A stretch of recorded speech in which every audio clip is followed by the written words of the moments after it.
Hey, this is Jamey with Stonemeyer Games, and today I'm going to talk about my favorite game mechanism in Goodcritters.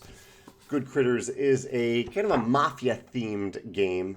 A little bit of bluffing, no deduction, no teams, just bluffing and a little bit of I cut you choose. I'll tell you how it plays, basically, in real short. Each player takes turns being the boss, and the boss draws a bunch of loot cards, which amount to money, and then they divide those loot cards into piles equal to the number of players. So we were playing, I believe, a six-player game. So as the boss would divide up 6 piles, and they would give one of those piles to each specific player. And I think it was legal to give a player nothing. Yeah, that happened a few times. You can just give a player nothing. So you actually don't need to do the number of piles equal to the number of players. You just have to divide up the loot. In fact, you could give yourself all the loot if you want and give everyone else nothing. And then players use these cards in their hand to either say, no, I don't like this division, or yes, I like this division, or there are some other cards that let you rob another player of some of their loot, or to pilfer off the top of the deck, to pilfer one of these loot cards. And Goodcritters does a few things that I really enjoyed, especially in this style of game.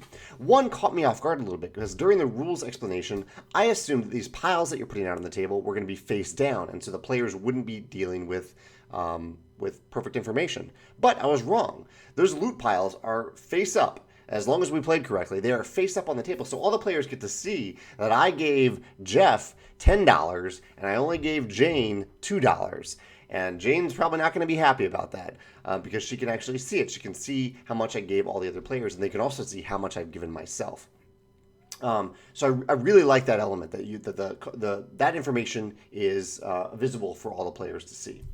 The other really cool thing about this game is that the boss role does not rotate automatically. So on my turn, if I'm the boss, it's not that I take a turn with the boss and then it is automatically the player to my left's turn to be the boss. Instead, if I'm a good boss, I get to be the good boss. I get to stay the boss for a few turns. I really liked this. I mean, this was very unique in terms of this style of game because it gave players an incentive. It will give the boss an incentive to divide up piles in such a way that all the players would be happy with it. And it gave the players an incentive to encourage the boss to be good. And if the boss wasn't good for them, they could just get rid of the boss. And so basically, you're in this game, you're allowed to be the boss 3 turns in a row rather than just one. And rather than just infinite. I think infinite would be also a little bit too many.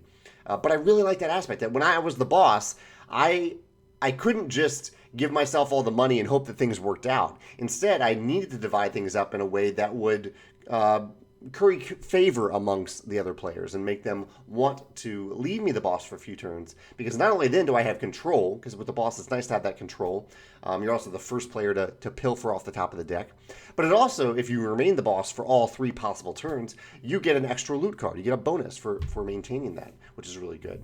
So I really like that. I mean, that's my favorite mechanism in the game, that there's a way to remain the active player, essentially, for more than one turn if you are good to all the other players. And if they agree that you're good, you can't just inherently be good. They have to actually agree to it and opt into it and vote yes on the pile of loot that you've divvied up for all the other players. That, I think, was really cool. I'd love to hear your thoughts on that. If there's another favorite mechanism that you have in Goodcritters, or if this reminds you of another game where it is possible to remain the active player for more than one turn, and what the game does to encourage that and to also keep things moving along if that isn't working out. I'd love to hear your thoughts about that in the comments. Thanks.